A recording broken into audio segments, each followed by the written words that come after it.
Buenas tardes. Muchas gracias a todos por su presencia y gracias especialmente a Eliana Dukelsky y a Sergio García Clemente por aceptar esta invitación. Sé que no es fácil cuando te piden que escribas una poética, que escribas un ensayo breve, que gravite el género al que has dedicado toda tu escritura, porque eso implica tener que vadear ciertas trampas, tener que asomarte a muchos peligros, así que gracias por el esfuerzo y la generosidad. La primera vez que me pidieron que coordinara este ciclo, el primer acto que imaginé era un acto en el que se reflexionara y se vindicara el aforismo. Y los autores que imaginé que me acompañarían en la mesa eran Eliana y Sergio, así que me alegra que aquello que imaginé se cumpla hoy. La otra razón, que quizá juzguen equivocada, pero que yo siento natural, es que normalmente el aforismo es observado como un género menor, secundario, desplazado hacia los márgenes, que no puede ser el centro de la obra de un autor o que solo puede serlo excepcionalmente. Y para mí esto es un error, es una gran falsificación. Para empezar, el aforismo cumple con aquella definición que decía Voltaire que él le concedía a la mejor literatura, que es decir más con menos palabras. Y si lo prefieren, también en cuanto a mi lectura, por ejemplo, de ciertos autores, creo que hay una injusticia evidente, en el caso para mí paradigmático de Elias Canetti, que es un autor donde la atención crítica siempre está centrada en ciertos libros, en Masa y Poder, en Auto de Fe, en su autobiografía, especialmente en el primer volumen, en La lengua salvada. Sin embargo, sus apuntes yo creo que son el principio y el final de su obra, pero sobre todo son la parte esencial de su obra. Ojalá este acto, aunque quizá eso sea pedir demasiado, sirva para que el aforismo sea observado de otra forma. Para los que no han asistido antes al ciclo, decirles que el acto tiene 3 partes. En la primera yo leeré el ensayo que he preparado sobre el aforismo, pero especialmente pensando la obra de Sergio García Clemente y de Eliana Dukelsky. Luego ellos leerán los ensayos que han escrito, que son ensayos escritos originalmente para este acto, que son espléndidos porque he tenido la suerte de leerlos, y solo en la tercera parte mantendremos una conversación a la que también están invitados. Voy a leer, antes de empezar, antes de leer mi ensayo, 2 breves notas bibliográficas de Eliana Dukelsky y de Sergio García Clemente, con la única intención de, si alguien no conoce su obra o si alguien la conoce, para que pueda releerla, para renovar ese fervor. Eliana Dukelsky nació en Buenos Aires en 1982. Es para mí una de las voces más originales del aforismo en nuestro idioma. Es autora de 3 libros: La lengua o el espejo, que obtuvo el segundo Premio Internacional José Bergamín de Aforismos. Ese libro se publicó en 2015. Es autora de Crianza, que se publicó en 2018, y de Electra destronada, que se publicó hace muy pocos meses, en 2021, a finales de 2021, y que se presentó la semana pasada. Los 3 libros son libros de aforismos, o se pueden clasificar así, pero especialmente Electra destronada estaría dentro de un ámbito un poco más amplio, que podríamos llamar literatura fragmentaria, porque participa también de otros géneros, de la nota, de diario, del poema en prosa. Además, ha sido incluida en diferentes antologías, como Bajo el signo de Atenea, 10 aforistas de hoy, o Concisos, aforistas españoles contemporáneos. Sergio García Clemente nació en Santa Cruz de Tenerife en 1974 y es para mí también una de las voces imprescindibles, no soy el único que opina así, evidentemente, del aforismo contemporáneo en nuestro idioma. Es autor de 3 libros. El primero, Dar que pensar, de 2014, fue Premio Internacional José Bergamín de Aforismos, y el segundo libro se titula Mirar de reojo, es el que ven delante de él. Se publicó en 2017. Tanto los 2 primeros de Eliana como los 2 libros de Sergio están editados por Cuadernos del Vigía. Y en el caso de Sergio tiene un tercer libro que es una antología, pero no es una antología de sus aforismos, es una antología del aforismo universal, se titula Salvar la vida. Se publicó en 2019, pero está centrado sobre todo en el aforismo hiperbreve y especialmente en cuanto a la selección en el aforismo contemporáneo. Es un libro excelente también, un libro que podría ampliarse en el futuro, además muy fácilmente. Por supuesto, ha sido incluido en diferentes antologías como Verdad y Media o Concisos aforistas españoles contemporáneos. El ensayo que voy a leer se titula como El acto, Geografías del aforismo.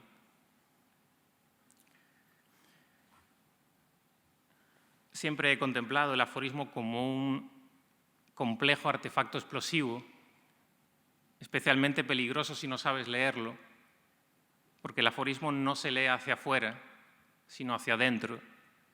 No hay línea que no hable de ti, de nosotros.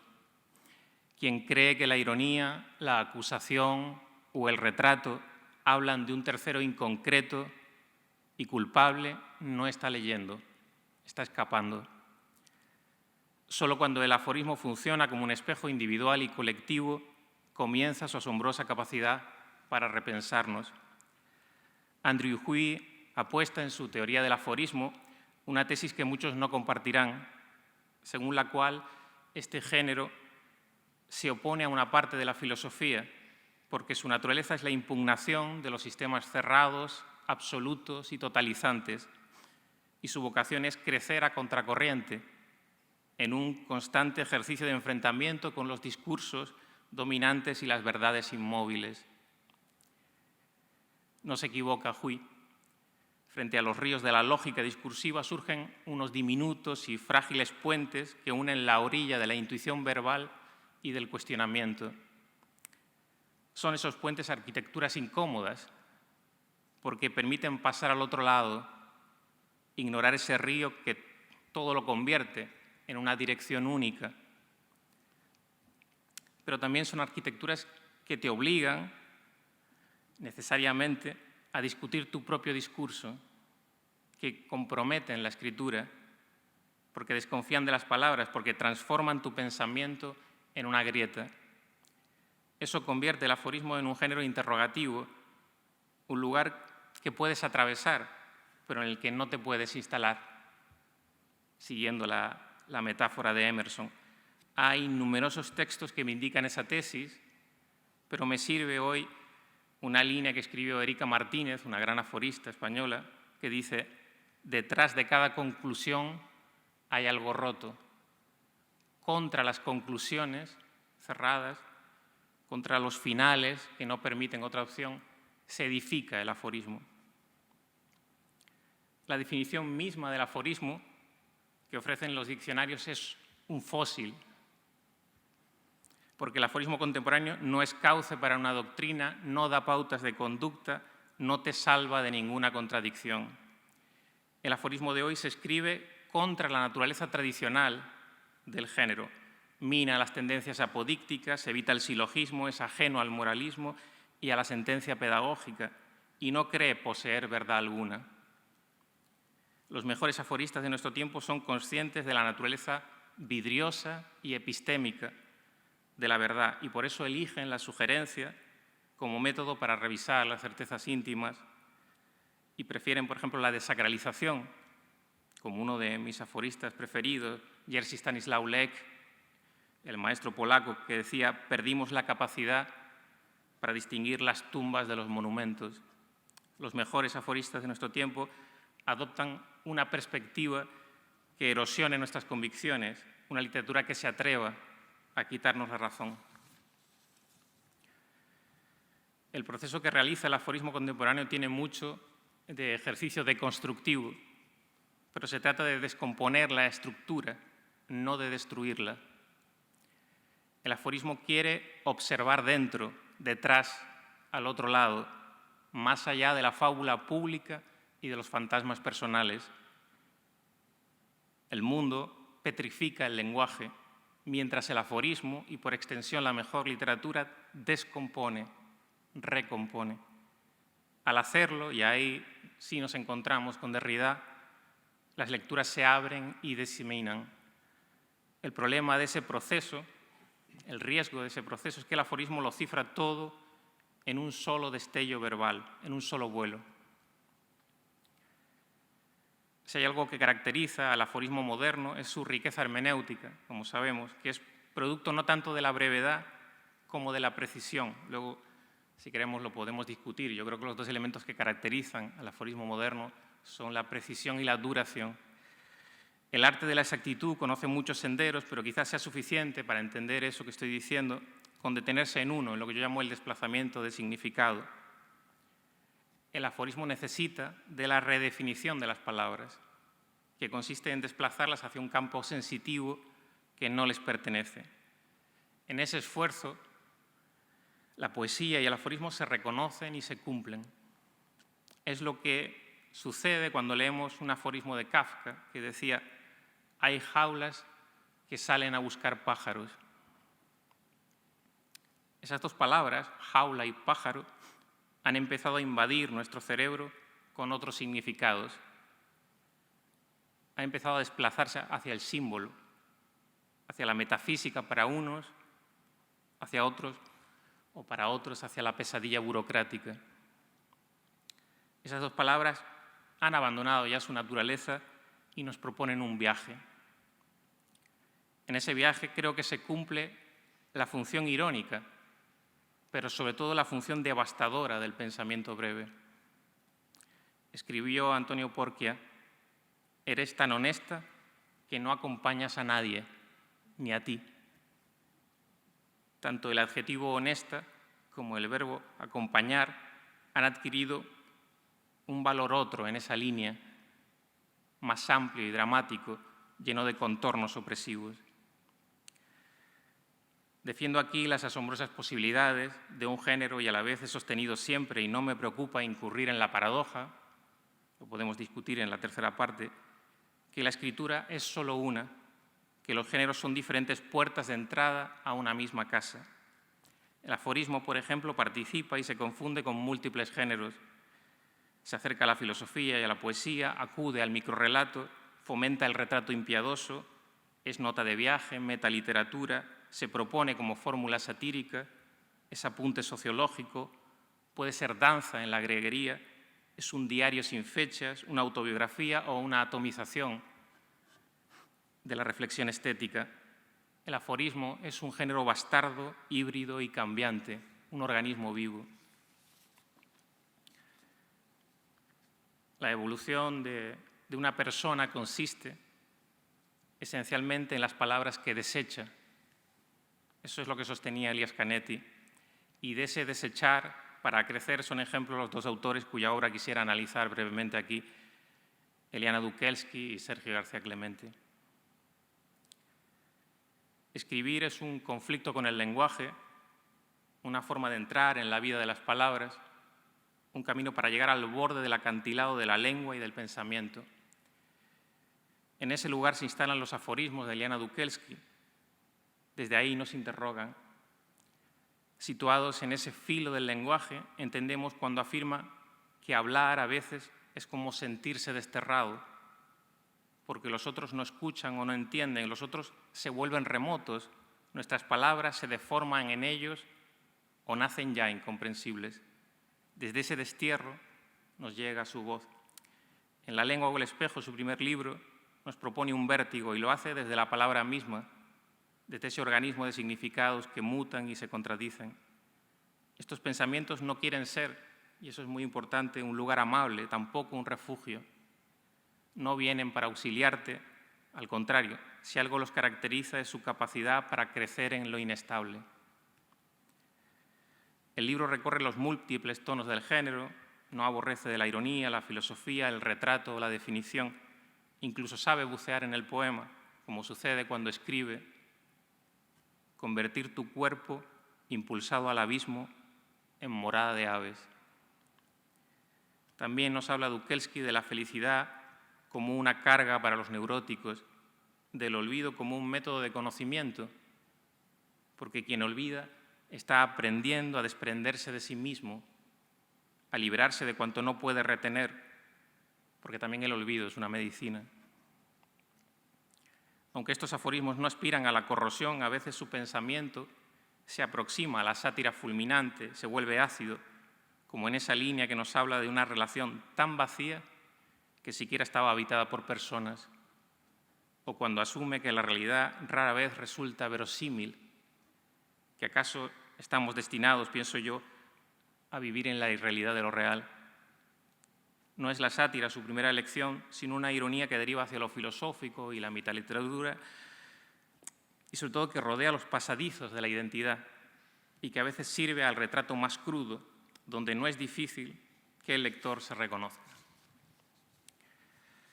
Dukelski se aplica en la resignificación de las palabras, ese viaje que acaso sea inevitable para un aforista odierno. Es lo que sucede en este libro cuando nos habla del dolor como algo que debe cuidarse, porque el dolor es también memoria.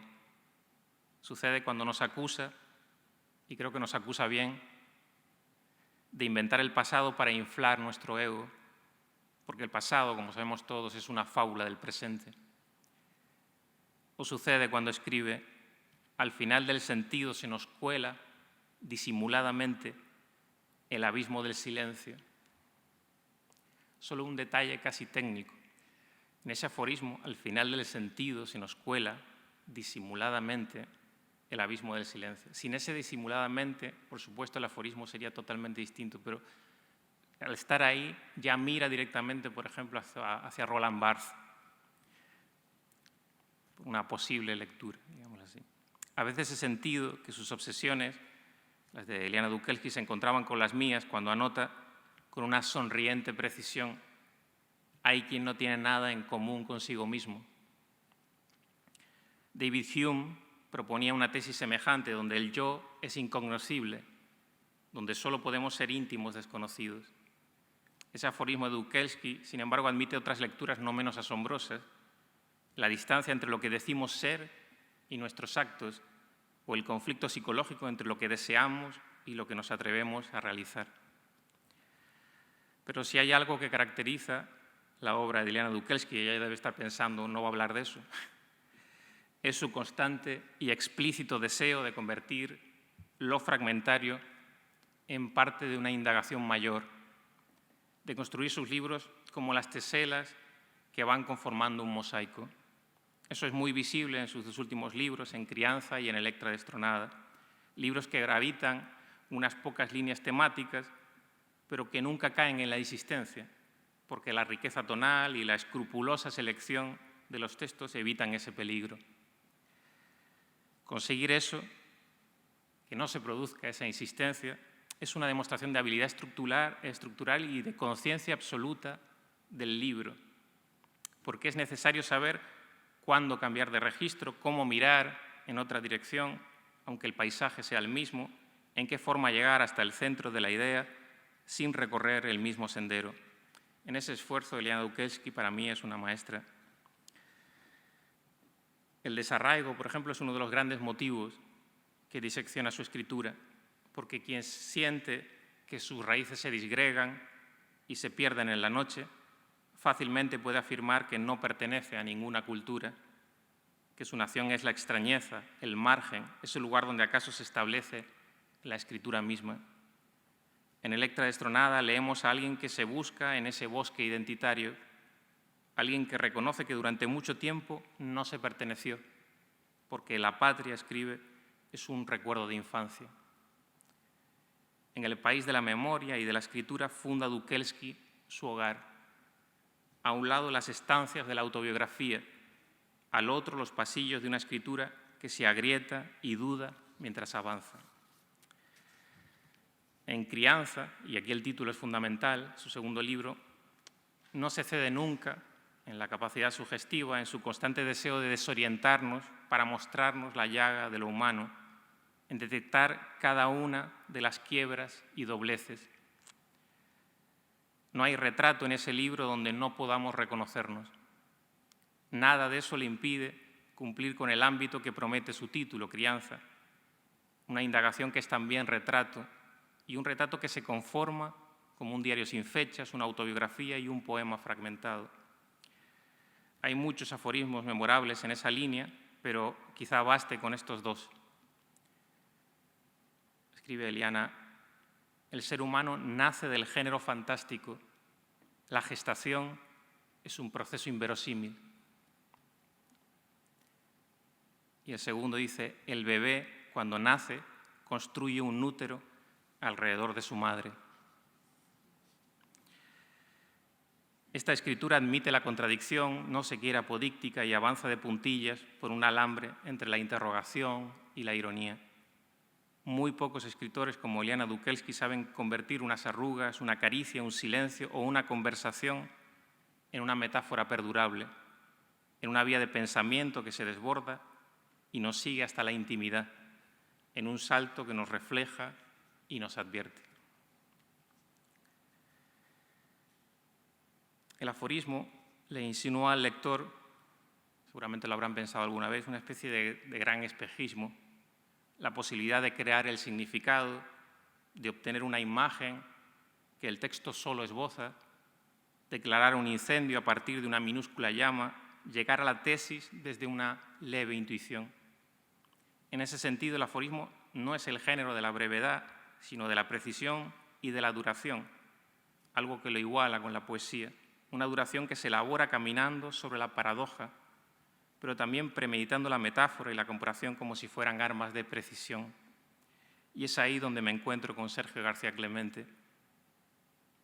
Él tuvo una cortesía que es mucho más inhabitual de lo que creemos, que es ahorrarnos los ensayos y las tentativas, porque desde su primer libro, Dar que pensar, su escritura era ya madura, entera y plena. No conozco a nadie que lo haya leído que no piense eso. Al lector cómodo, al indispuesto ante todo esfuerzo, le dolerá juntarse con la escritura de García Clemente porque de alguna forma esas páginas le están exigiendo que voltee sus convicciones y revise sus principios, que descubra borroso lo que juzgaba nítido, que se vea a sí mismo descentrado en la fotografía o perdido en una calle que nunca llegó a casa. Esta escritura resultará inaceptable para quien no está dispuesto a llevarse la contraria.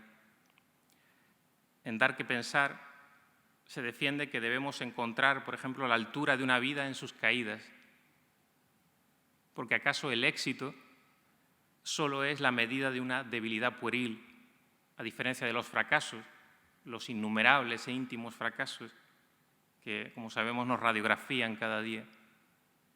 Se sostiene que no existe el relámpago que la costumbre no domestique, que entre nosotros abunda una madurez que se viste de lápida, que en cada instante perdido hay un diminuto suicidio, que no llegar a ser alguien es un noble destino, que resulta difícil llegar vivos a nuestra muerte, que es necesario traicionarse para mantenerse fiel a uno mismo, porque, como escribe él, si tus cimientos a veces se agrietan, es que tu construcción es sólida.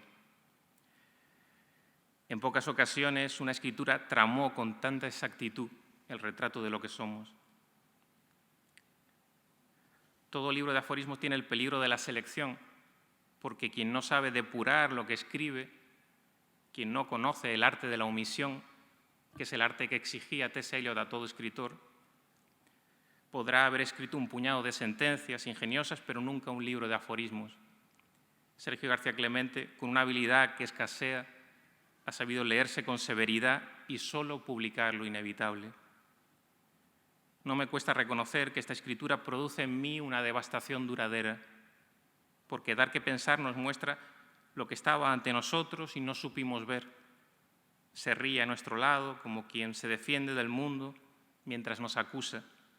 Pide que desconfiemos del que escribe y del que lee, que temamos a la verdad que se ha puesto el uniforme de general, que descubras a esas personas con las que puedes compartir un silencio, que no vadees la vida por temor a ahogarte dentro. Mirar de reojo, que es su segundo libro, fue para mí la confirmación de su maestría en un género donde muchos pueden atinar alguna vez, donde algunos aciertan con frecuencia, pero donde solo unos pocos nos redescubren el género como una forma de la mejor literatura, allí donde no es posible salir indemne de la lectura, donde ciertos aforismos son como una trampa para la vanidad, donde el pensamiento atraviesa la realidad con el cuchillo de una ironía impiadosa. Mirar de reojo es un libro más cáustico que su precedente y lo que antes era una sonrisa cruda se ha vuelto ahora una mueca dolorosa, casi una fotografía corrosiva. nos ruega Sergio García Clemente que creamos en los fantasmas, porque de otra forma no sería posible comprenderse a uno mismo. Sabe que debemos atosigar a nuestras certezas porque es la única manera de alcanzar una fibra de humanidad, y detecta el engaño de las salvaciones, algunas tan nocivas que nos convendría más seguir desesperados. Las vías que abren estas páginas son innumerables: la amistad que se vuelve comercio cuando exige reciprocidad, la memoria como una fábula que intenta explicar a ese desconocido que lleva nuestro nombre, el halago, esa inyección letal, esa coreografía de errores a la que llamamos biografía, la felicidad de los otros, entrevista y ajena y quizá por eso plena, o la personalidad, esa máscara que nos defiende del mundo. Mirar de reojo se establece en un ámbito pantanoso, un espacio donde aceptar las consecuencias de un texto es reconocerse equivocado. Avanzar indemnes en un libro así sería lo mismo que no haber leído. Lo que nos hace sonreír en este libro también nos quema. La sátira habla de nosotros, tus supuestas virtudes son retratadas como aberraciones. El honesto es un simulador, la caricia un grito de auxilio y la constante enumeración de nuestras derrotas otra forma, no menos visible, del orgullo.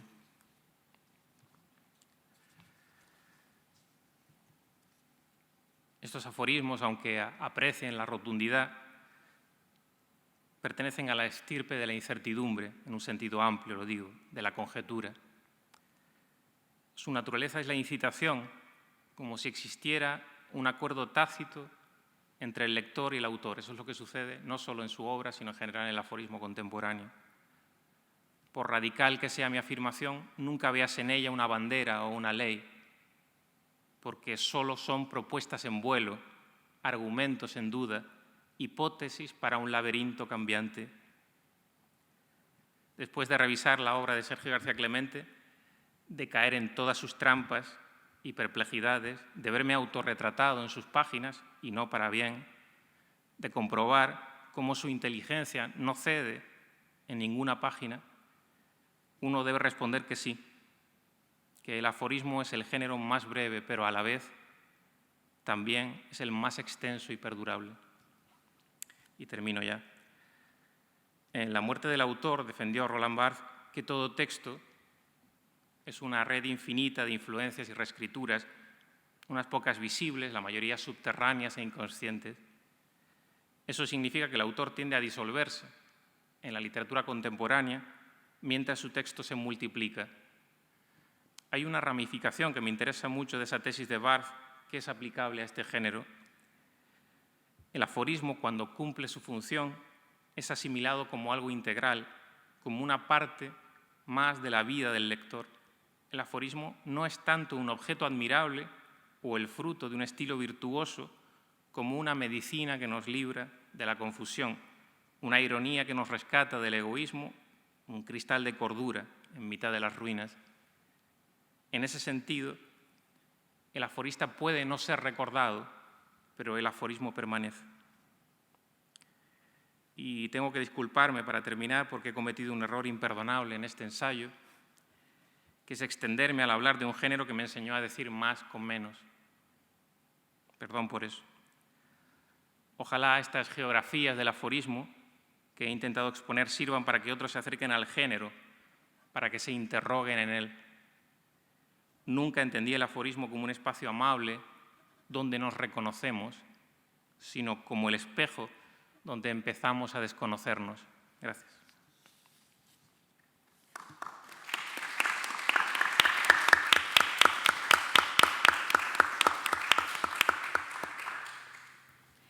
Bueno, ¿se escucha? Sí, ¿no? Bueno, pues en primer lugar, muchísimas gracias por las palabras, Bruno, que le has dedicado a mi escritura. La verdad es que me has dejado sin palabras. Ha sido una lectura muy generosa y muy honda de los libros, de mis libros, y eso. Te doy las gracias también por la invitación, por esta invitación a estar aquí con todos vosotros y que me ha permitido pues conocer por fin personalmente a a dos escritores brillantes a los que admiro. Muchas gracias a vosotros también por estar aquí y a la organización por el trato tan exquisito. Cuando Bruno me escribió para invitarme, me dijo que me sugirió, ¿no?, que hablase sobre mi poética. Entonces, bueno, pues he preparado un texto que voy a leer y bueno, pues espero que os parezca interesante. José Ramón González, que es uno de los grandes teóricos del aforismo en nuestro país, define al aforismo como la expresión de un pensamiento nómada o transhumante, un pensamiento fluido que se esfuerza en escenificar su propio proceso. Groarker, por su parte, lo define como un pensamiento intuitivo, fruto de una reacción directa de la mente ante la vida.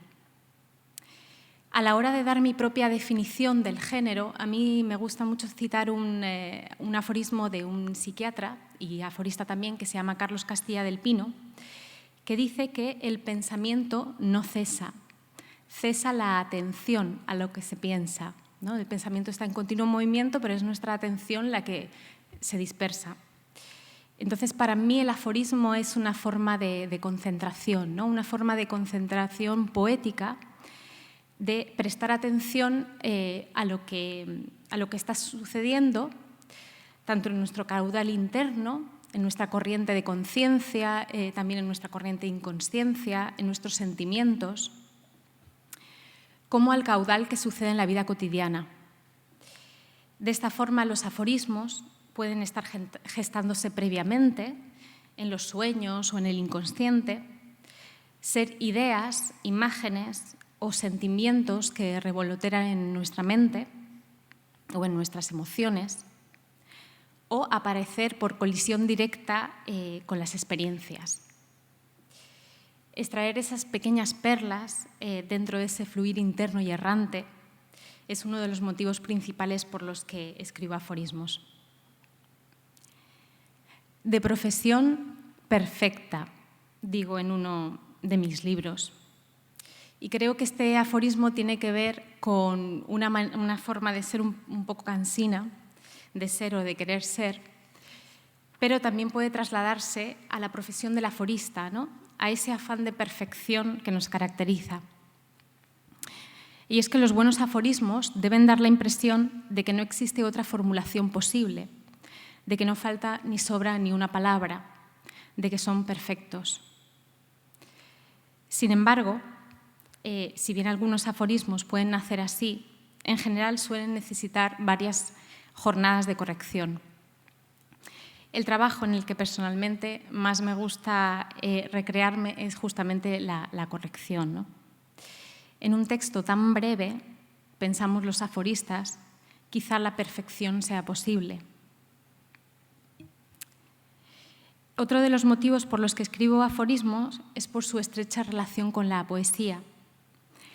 Es precisamente a partir de la poesía de Alejandra Pizarnik como comencé sin saberlo a escribir aforismos. Me fascinó cómo en muy pocos versos de una gran belleza formal llegaba a una verdad profunda. En El árbol de Diana, por ejemplo, podemos leer el siguiente texto. Explicar con palabras de este mundo que partió de mí un barco llevándome. Es decir, apenas 2 versos que conforman un poema en su integridad. Un poema que bien podría ser un aforismo poético, como descubrí más adelante al estudiar sobre el género aforístico. Y bueno, aquí quería hacer un pequeño paréntesis para aquellos para recordar un poco qué son los aforismos poéticos, ¿no? Que en España surgen a principios del siglo XX con poetas como Juan Ramón Jiménez o Antonio Machado, y que se alejan del aforismo clásico o conceptual porque son pensamientos o intuiciones poéticas de extensión breve en el que caben todo tipo de interrogaciones, de observaciones poéticas de la realidad, de emociones o de reflexiones, y que, como indica Carmen Camacho en Fuego de Palabras, se fundamentan sobre la metáfora, sobre la imagen, aunque también es frecuente la comparación, la correspondencia y toda la panoplia de tropos.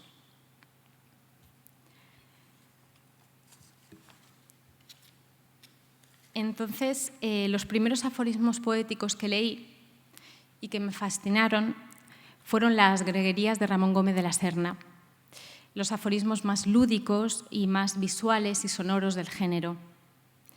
Estos brevísimos textos, cuyo autor los definió como fatales exclamaciones de las cosas y del alma al tropezar entre sí por casualidad, nos muestran imágenes maravillosas e insólitas de la realidad, imágenes que provienen de esa mirada infantil, inocente y curiosa que hemos olvidado. Y he seleccionado algunas de mis favoritas. Por ejemplo, las costillas del esqueleto son como una jaula rota de la que se ha escapado el pájaro. El elefante es la enorme tetera del bosque. La lluvia cree que el paraguas es una máquina de escribir.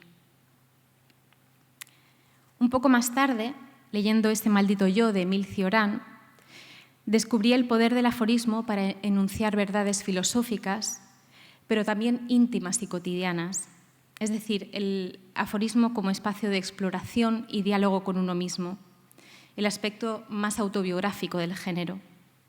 Carlos Marzal, de hecho, llega a decir que el aforismo es una autobiografía abreviada. Y precisamente han sido estos tres pilares, el poético, el lúdico y el autobiográfico, los que han conformado mi escritura aforística. Una escritura que desde el principio ha pretendido construir una narrativa poética e identitaria. Javier Recas, en su genial El arte de la brevedad, filosofía del aforismo, citando la clasificación que realiza Maurice Blanchot, distingue 4 tipos de fragmentos. El que procede de un conjunto más vasto, bien como resto de una obra en el pasado completa, bien como apunte para un posible desarrollo futuro.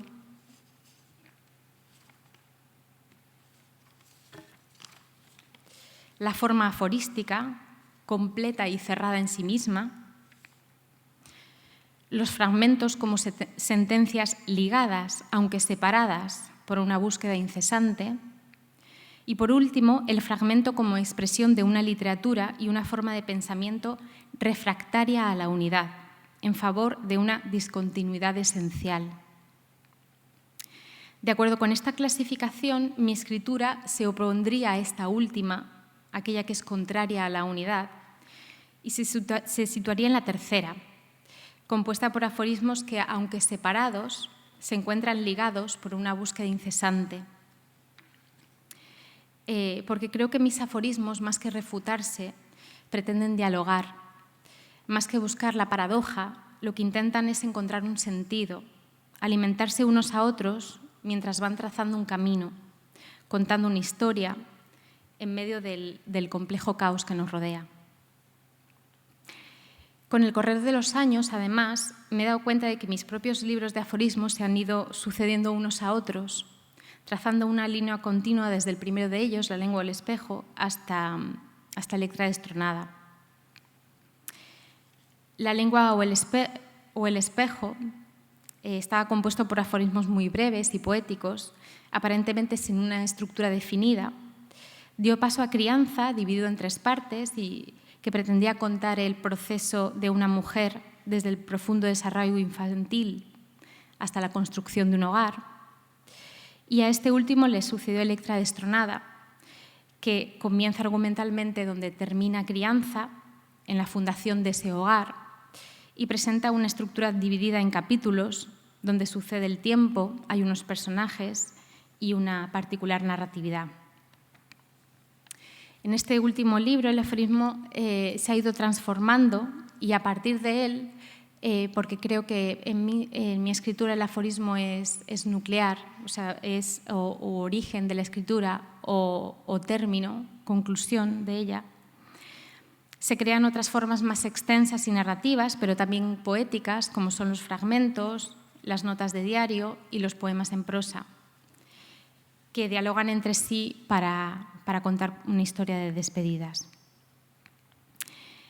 Y bueno, termino esta exposición con una cita de Javier Recas, que dice que estamos hechos de fragmentos laboriosamente enlazados, de rupturas e intermitencias, de instantes irrepetibles que forjan la memoria de nuestro fluir temporal. Yo creo que en mí, en mi escritura, este enlace o estos fragmentos laboriosamente enlazados no son tales, ¿no? Siempre he sentido una identidad más dispersa, ¿no? Entonces, precisamente lo que intento hacer con la escritura es buscar ese enlace, ¿no? Esa reunión de los fragmentos para encontrar un camino, ¿no? Un determinado sentido.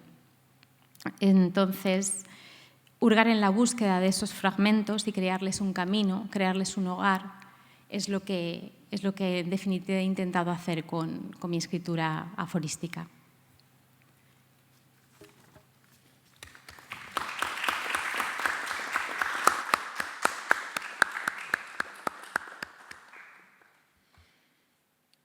Bien, buenas tardes a todos.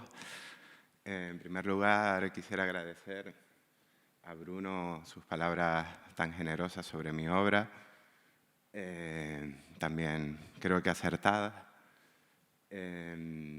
También, por supuesto, agradecer a TEA la oportunidad de estar aquí hoy ante ustedes y también por haberme permitido la satisfacción de conocer a Eliana, que es una aforista muy admirada por mí y la verdad que ha sido una suerte pues, podernos reunir hoy los tres aquí, por supuesto con todos ustedes. Entrando ya un poco en materia, al yo hablar en último lugar, digamos, quizás vaya a incidir en algunas ideas que ya han sido planteadas por mis compañeros, espero que no se les haga demasiado redundante mi ensayo, que he titulado Escribir aforismos, una intrincada sencillez. Quisiera empezar diciendo que he dudado mucho acerca de qué hablar hoy en este encuentro. Los ámbitos de acercamiento al aforismo son muy numerosos, se puede abordar desde su definición, sus similitudes y diferencias con otros géneros, su funcionamiento como artefacto literario, su evolución histórica, o sus relaciones con la cultura y la sociedad en las que se cultiva. Y esto por poner unos pocos ejemplos. Sin embargo, lo que prevalece en mi relación con este género no es su teoría. Más bien soy un simple escritor de brevedades y por ello, y contando con la benevolencia de los presentes por la inevitable impostación de la voz de alguien que habla de sí mismo, voy a presentarles algunas ideas que definen mi actividad como creador de aforismos con la esperanza de que les sean de algún interés. Siempre me ha resultado curiosa una situación que me ocurre desde que empecé a escribir aforismos. Se trata de esa pregunta, la mayoría de veces quiero creer que ingenua y bien intencionada, que se nos hace a casi todos los que cultivamos este género en exclusiva. La cuestión es, ¿para cuándo el libro de cuentos? ¿O no has pensado escribir en una novela? Estas preguntas siempre me han dado mucho que pensar, ya que en ellas subyace un cierto menosprecio a un género, el aforismo, que cuenta con una larga y enjundiosa tradición, aunque quizás con menos peso que la de otros géneros. De contrario, nunca he escuchado o leído que algún novelista o cuentista se le hiciera la pregunta de rigor: ¿no ha pensado en escribir un libro de aforismos? Abundando en lo anterior, algunas personas que me preguntan acerca de lo que escribo ni siquiera han oído hablar del aforismo. Esperan la novela, podrían tolerar el cuento, aceptarían a regañadientes la poesía, pero al aforismo ni se le conoce ni se le espera. Es por ello que voy a comenzar o seguir mi intervención esbozando algunas de las razones por las que escribo este tipo de textos, lo que me llevará a algunas otras consideraciones sobre el género que, según mi punto de vista, son esenciales. Se me ocurre que una de las causas por las que escribo aforismos es, digamos, el reto de la concisión. El aforismo es un género breve, como sabemos, en el que tiene mucha importancia la intensidad expresiva. Cultivarlo supone para mí el desafío de intentar decir algo significativo con muy pocas palabras. Es la búsqueda de lo esencial, del cuanto más breve, mejor. Ya lo dijo Nietzsche, ambiciono decir en 10 frases lo que todos los demás dicen en un libro. Además, y perdón por el atrevimiento, me pregunto quién recuerda todas y cada una de las páginas de una novela o la totalidad de las palabras de un cuento, incluso un poema entero. Si acaso nuestra memoria retendrá una frase, un pasaje a lo sumo, quizás unos versos, o incluso nos podríamos dar cuenta de que todo lo que nos decía un volumen podría resumirse en 1 o 2 enunciados. A mí lo que me interesa es esa esencialidad, ese puñado de palabras necesarias, así que me conformo con decir de mejor o peor manera, pero siempre, muy brevemente, lo que tengo que decir. El aforismo, en este sentido, me parece un género muy exigente. No admite la mediocridad. De hecho, este género es fácil de escribir, pero muy difícil de escribir bien. ¿Y cuándo creo que un aforismo está bien escrito? Fundamentalmente cuando reúne 3 características. Ha de ser agudo, es decir, debe ofrecer una visión inédita del mundo. Ha de ser sorpresivo, o lo que es lo mismo, propiciar el súbito descubrimiento de ese algo insólito. Y ha de ser sugerente, tiene que invitar al lector a la reflexión o al goce estético. Esta agudeza, como característica del aforismo de la que acabo de hablar, me lleva a otra de las razones por las que me dedico a este género. El aforismo, por naturaleza, busca alejarse del lugar común, lo que me obliga a adoptar una posición crítica y de constante observación del mundo. Es decir, este género me induce a estar siempre alerta, a buscar, por decirlo de alguna manera, el otro lado de la verdad. Paralelamente, esta labor de indagación de la realidad trae como consecuencia un mejor conocimiento de mí mismo. Aunque no ocurre siempre, en el aforismo, vida y obra van muy unidos. Comparto la visión de Ramón Eder cuando sostiene que un libro de aforismos es un diario sin fechas, como ya también señaló Bruno en su exposición. Y también suscribo las palabras de mi querida compañera de mesa, Eliana, citando a Carlos Marsal cuando afirma que los libros de este género pueden ser una autobiografía abreviada. En este sentido, escribiendo este tipo de textos hago un recuento de mis pensamientos, lo que me ayuda a vislumbrar quién soy. Abundando en esta idea, creo que el aforismo va muy bien con mi forma de ser. Mi estilo de pensamiento, pudiéramos decir que es sentencioso y tendente a la concisión. Soy un mar de dudas y por todo conocimiento tengo algunos chispazos que pueden ser míos o de otros, pero que de alguna manera me configuran como alguien, como diría de nuevo Carlos Marsal, que piensa en aforismos, como una modesta manera de obtener algo de luz en un mundo ciertamente caótico para mis ojos. Pero no se trata tan solo de escribir aforismos para uno mismo. En mi opinión, de esa manera falta un componente fundamental en este tipo de escritura, el contacto con el lector. Cuando digo que el aforismo tiene que ser un texto sugerente, quiero decir que trato de emocionar o hacer reflexionar al lector, que es un elemento esencial ya que es quien fija el sentido último del texto, de tal manera que hay tantas interpretaciones de un aforismo como actos de lectura se producen. Esta es la principal satisfacción que encuentro escribiendo aforismos, acercarme al lector e iniciar un diálogo con él, o lo que es lo mismo, propiciar que dialogue consigo mismo. En consecuencia, en mi manera de acercarme a este género he intentado eludir siempre la grandilocuencia, el manierismo y el artificio verbal. Se trata de construir textos sencillos, pero no simples, cuya expresión sea accesible a cualquier persona, pero que al mismo tiempo puedan decir algo sorprendente o novedoso. No podemos olvidar tampoco que el aforismo puede ser curativo, como un comprimido que nos podemos administrar para atenuar nuestros momentos de perplejidad o tristeza. De ahí que insista en la recepción que se hace de un determinado texto, en la conexión entre autor y lector. Este vínculo se puede manifestar de diferentes formas, pero una de las más gratificantes sucede cuando el lector se siente comprendido, expresado o incluso interpelado a través de las palabras que lee. Es esa sensación reconfortante, tanto estética como sentimental, donde el aforismo, desde su discrepancia, también despliega ciertas funciones balsámicas. No quisiera terminar esta parte de mi intervención sin mencionar otras dos causas por las que escribo aforismos que no son menos importantes y que al mismo tiempo responden, en mi caso, a esas preguntas que nos hacen con frecuencia a los aforistas con las que comencé mi intervención. Estas razones son la pereza y la falta de talento para escribir otros géneros. Empezando por esta última, he de decir que mi andadura como escritor empezó con la poesía. Cierto es que mis poemas compartían con el aforismo la característica de la brevedad, pero poco a poco me fui dando cuenta de que eran composiciones demasiado herméticas y en el fondo vacías. Me encontré con que mis versos no tenían alcance, no llegaban a ningún lugar, pero al mismo tiempo sentía que tenía algo que decir. Paralelamente a esto comencé a leer de forma masiva a aforistas y a tratar de emularlos. Añadí el componente de la reflexión e hice mis textos más abiertos y accesibles. Y me di cuenta de que el aforismo era un género en el que me sentía muy cómodo. Así que si no escribo poesía es, como digo, por falta de talento, la misma causa por la que no cultivo el relato o la novela, aunque en estos casos se añade otro elemento, que es la pereza. Si bien soy un escritor disciplinado de trabajar día tras día, se trata de un rigor de corto alcance, que ocupa a la sumo 1 hora de mi jornada, lo que me permite dedicarme a otra serie de ocupaciones que dar contenido a mi vida.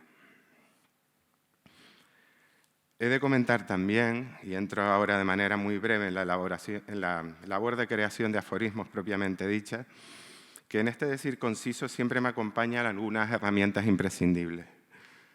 Haciéndome partícipe de la evolución del aforismo, que lo ha conducido en territorio híbrido entre reflexión y poesía, es frecuente en mí el uso de 2 recursos líricos particularmente útiles.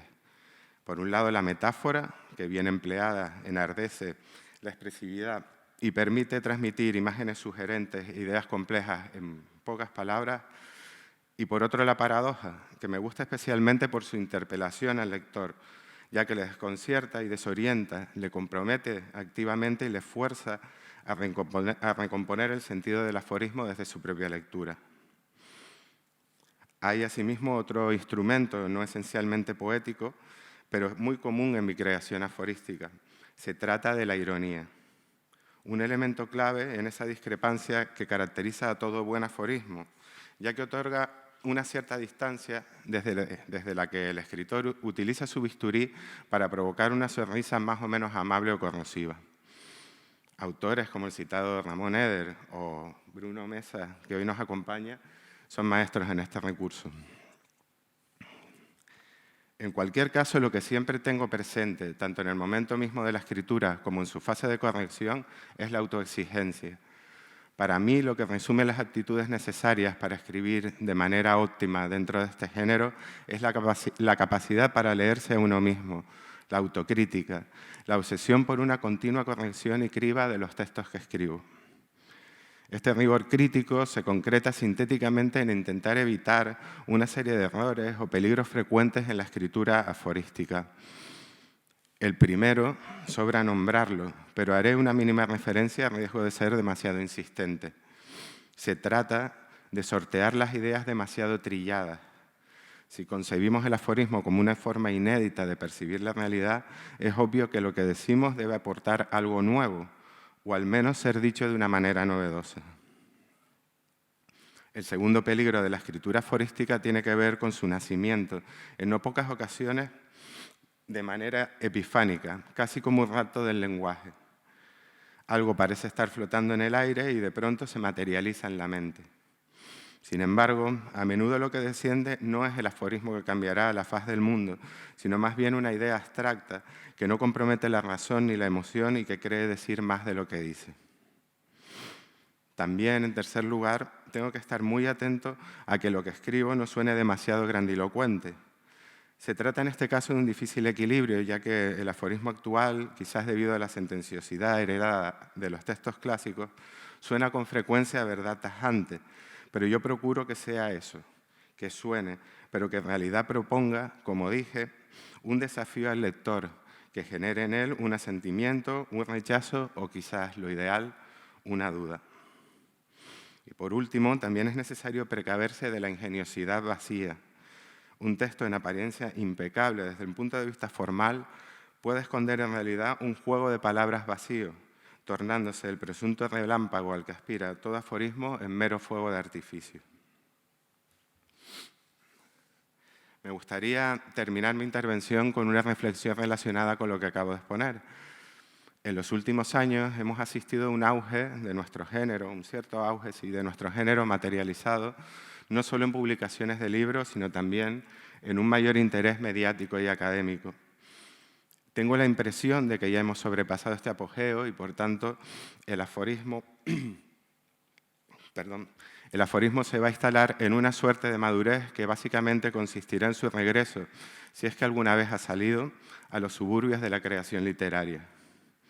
Quizás este sea un buen momento para llamar la atención sobre una tendencia que he venido observando durante esta etapa de cierto esplendor y consiste en la creación y en muchas ocasiones publicación, ya sea en redes sociales o en medios editoriales, de textos breves que no responden a esa exigencia de la que hablé antes, bordeando peligrosamente el ámbito de la literatura de autoayuda, del mero ingenio o del exhibicionismo emocional.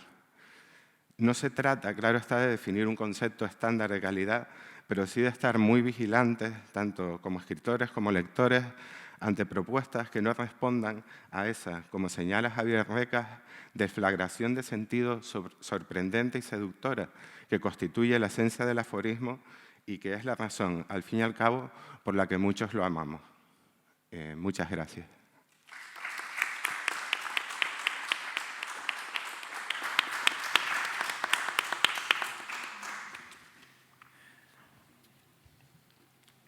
Bueno, muchas gracias a los dos, Eliana y Sergio. Creo que son dos textos que sirven al retrato del género y al autorretrato de vuestra poética. Ahora vamos a tener una pequeña conversación a la que también están invitados, si lo desean. No les vamos a cansar demasiado porque ya llevamos una hora de acto casi. Yo quería incitarles a reflexionar un poco sobre algunas cosas que hemos dicho, pero también algunas que no hemos dicho. Hay una que comentamos antes del acto, que tiene que ver con algo que sucede, ¿no?, con otros géneros, que es, por ejemplo, algo que todos hemos sentido alguna vez, que la poesía no solo habita en la poesía, sino que habita en otros géneros, al menos formalmente, expresados así. Y al aforismo le sucede esto constantemente, hasta el punto, y a mí me parece maravilloso lo que habéis dicho, porque al aforismo le sucede que termina invisibilizado, como si hubiera sido tragado por otros géneros, sobre todo comercialmente. Ya sabemos que esto es un hecho. Vemos un libro y decimos, parece que nos lo han vendido como un diario o que nos lo han vendido como un libro de poemas, o se utilizan terminologías abiertas, terminologías que intentan evitar ciertas palabras, ¿no? Literatura fragmentaria, libro de notas. Es como si hubiera una especie de miedo, ¿no?, a que el libro solo fuera una secuencia de sentencias. Lo digo esto porque creo que el aforismo habita en muchos lugares. Antes lo comentábamos.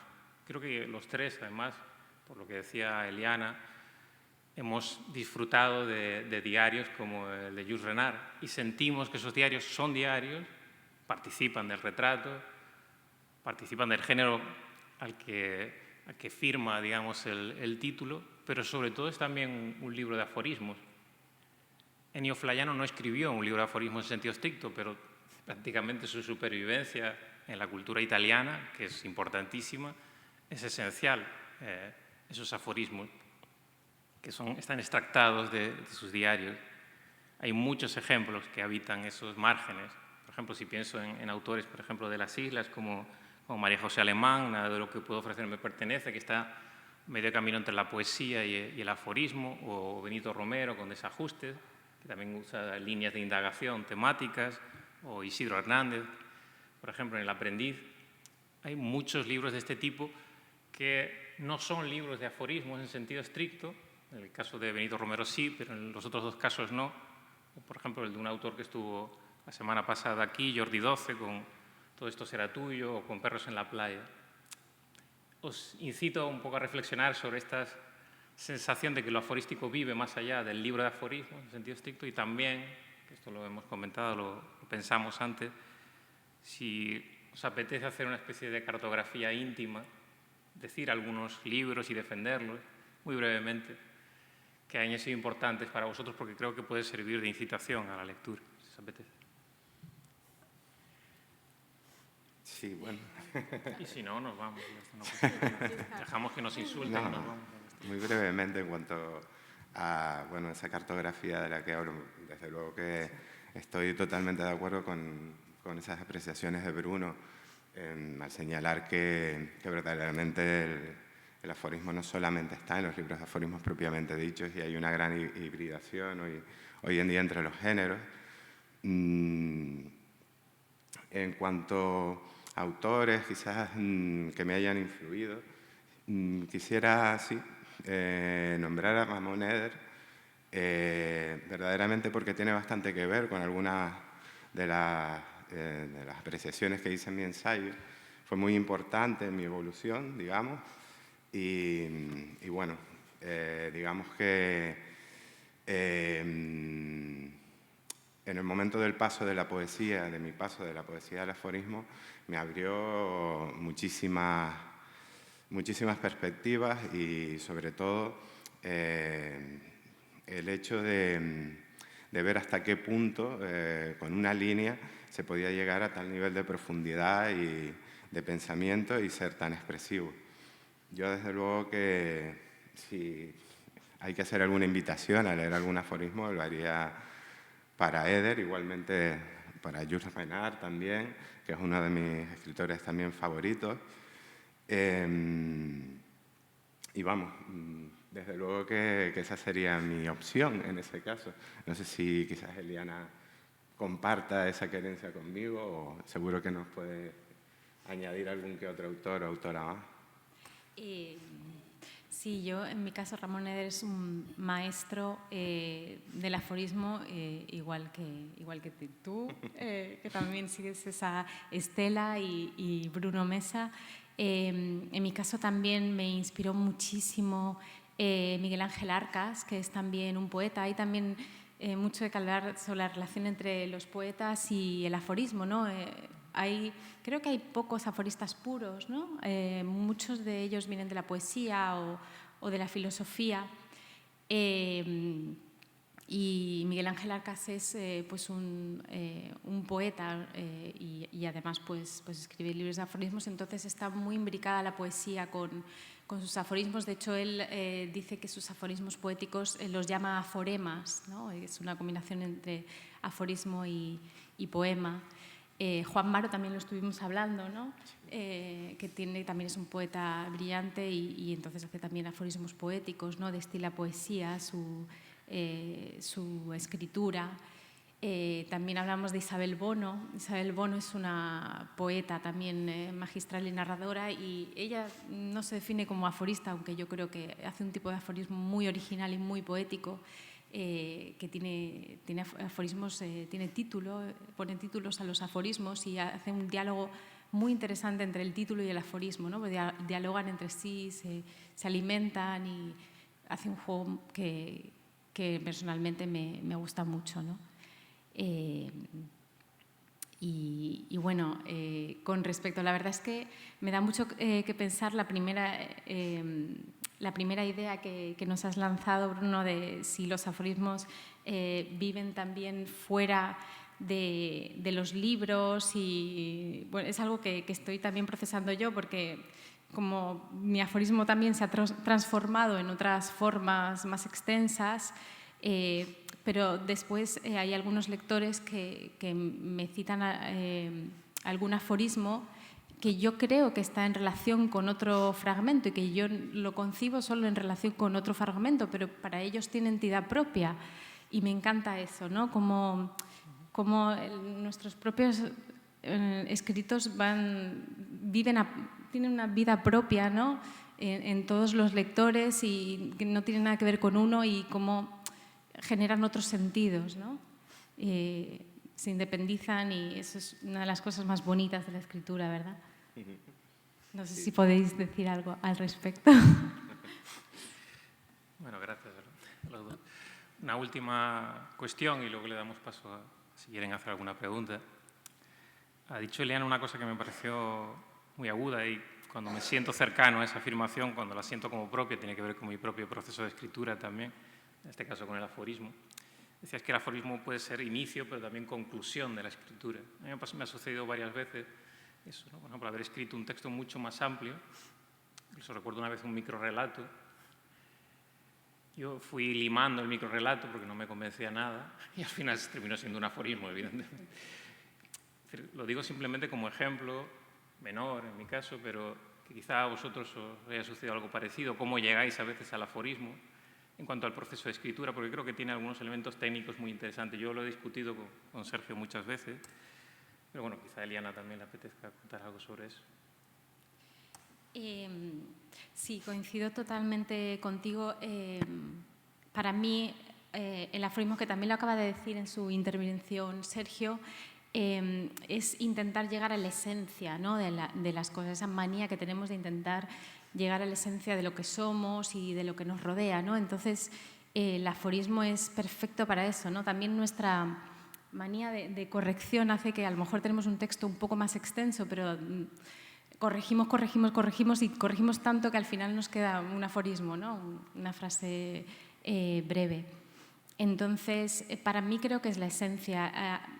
Algunos fragmentos o poemas en prosa que he escrito en este último libro o comienzan con un aforismo o terminan con un aforismo, ¿no?, porque es como una especie de énfasis, ¿no?, en una idea. No tanto una forma de sentenciar, por lo menos en mi caso, sino de enfatizar alguna idea que quiero entender, ¿no?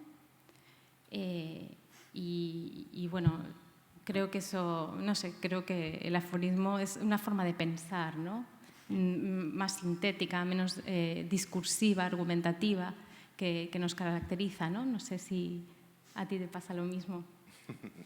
Sí, yo la verdad que suscribo totalmente tus ideas. Normalmente creo que sí que escribir un aforismo, en mi caso por lo menos, es un proceso de decantación siempre y siempre parte de una vivencia.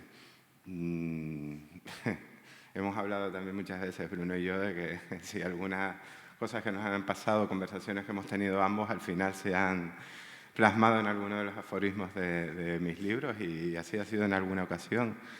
Sí podría decir que en mi caso, es como comento, siempre parten de una vivencia, una conversación, algo que he leído.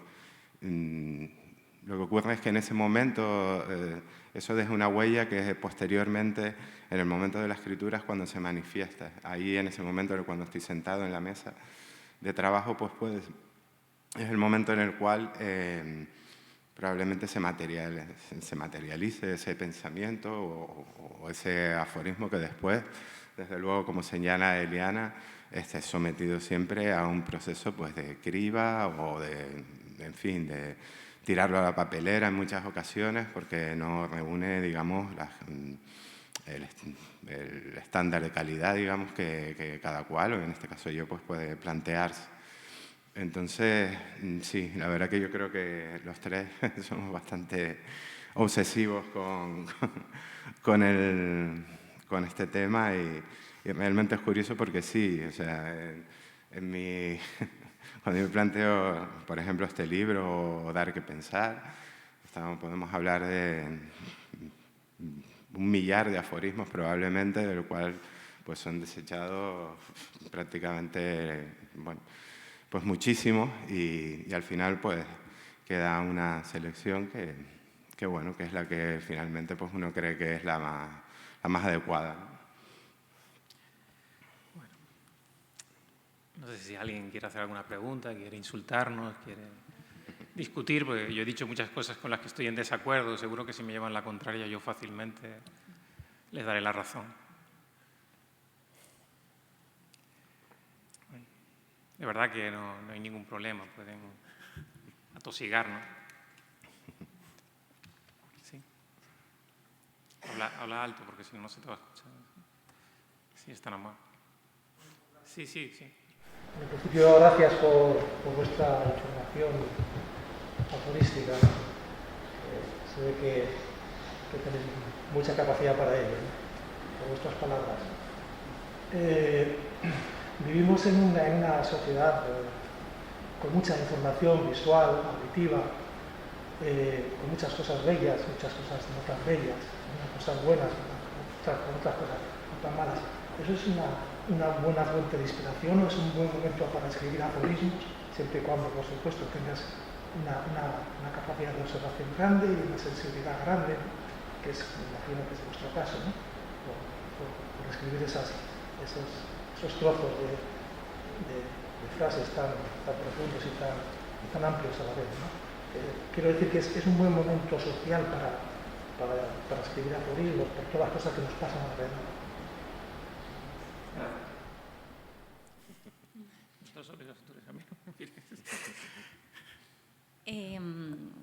Yo creo que sí, ¿no? Que la realidad cada vez está más fragmentada, ¿no? Cada vez está más llena de intermitencias, ¿no? Con las redes sociales, la televisión, estamos cada vez más fragmentados, ¿no? Entonces creo que el aforismo traduce muy bien, ¿no? esta velocidad, ¿no? Y este fragmentarismo que está en el que está sucediendo, ¿no? Últimamente en nuestra vida. Además, también creo que nosotros mismos, ¿no? estamos fragmentados, ¿no? Por muchísimos estímulos. Creo que eso, la realidad últimamente está sobreestimulada y entonces creo que nos viene bien. También comparan mucho el aforismo con los tweets, ¿no? Y bueno, no creo en absoluto que sea igual porque el tuit me parece que es mucho más instantáneo, ¿no? Y no permite la reflexión y la corrección de la que estábamos hablando obsesivamente, Sergio.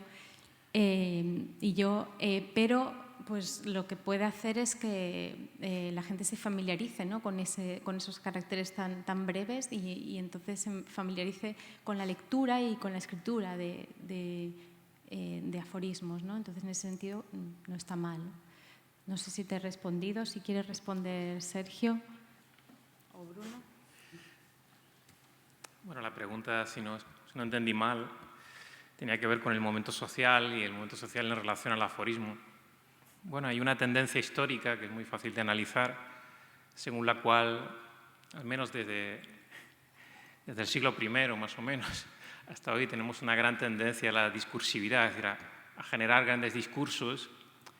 Sin embargo, eso se truncó esencialmente, aunque ha habido ejemplos históricos de excepciones, pero se trunca a finales del XIX, esencialmente, y principios del siglo XX. Eso tiene muchos motivos, pero no es necesario analizarlos aquí.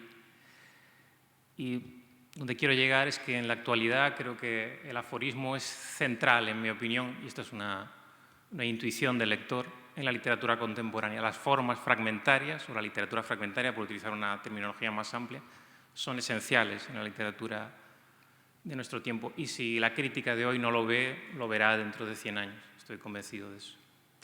Ahora, la otra pregunta, o el otro matiz de la pregunta es si socialmente nuestra época nos concede. Creo que cualquier época es suficiente elemento. Creo que incluso una persona que está encerrada en su casa, en una esquina, si tiene capacidad de escritura, puede escribir grandes aforismos. Creo que todo lo que nos concede la realidad, sea maravilla o sea terror, es suficiente para hacer buena literatura. Bueno, no sé si... ¿Alguna pregunta más? ¿Alguna sugerencia? Dime. Sí, ahora cuando estaba hablando del fragmento, en el caso del aforismo, no sé si lograré dar forma a la idea, ¿no? Pero yo tengo la impresión de que un artista, o un pintor, ¿no? O un poeta, un escritor, está siempre escribiendo y reescribiendo el mismo texto, el mismo poema, ¿no? En el caso del aforista, no sé de qué manera, no sé si podría escribir siempre el mismo texto, ¿no? O si esos fragmentos forman parte de un todo, que es la misma nostalgia, ¿no? La misma noción de la existencia. No sé si logro explicarlo, ¿no? Pero noto que en el aforismo, bueno, no sé, hay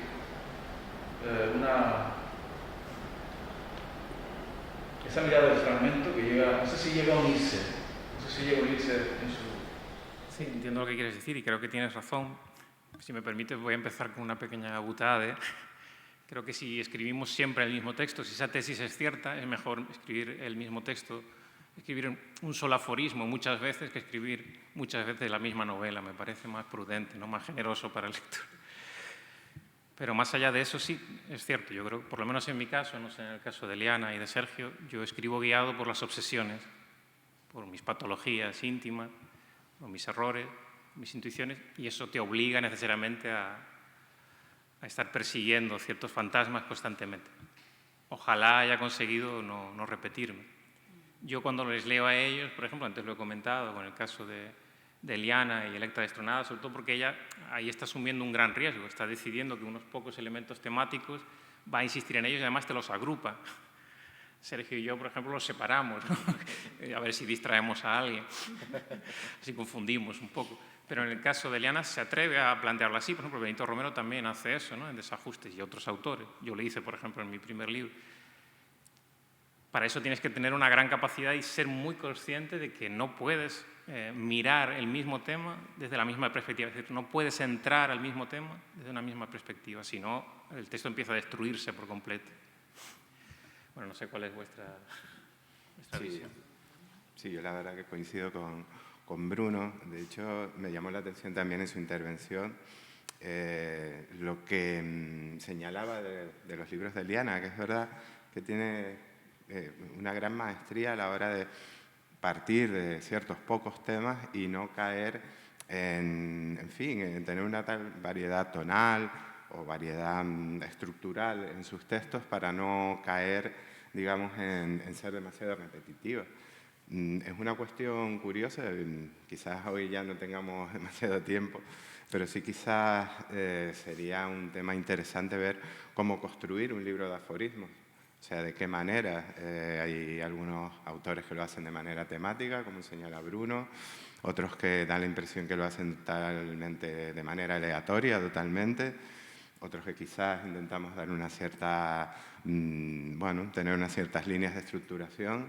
Entonces, coincido en cualquier caso con Bruno en que a poco que leamos algún aforista, detectamos rápidamente sus obsesiones. El quid de la cuestión, digamos, está, en de qué manera es capaz de gravitar alrededor de esas obsesiones para llegar a no cansar o a no autodestruir, digamos, la obra, como bien señala Bruno.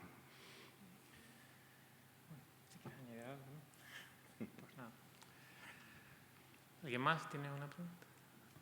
Pues nada. Gracias a todos. Buenas noches.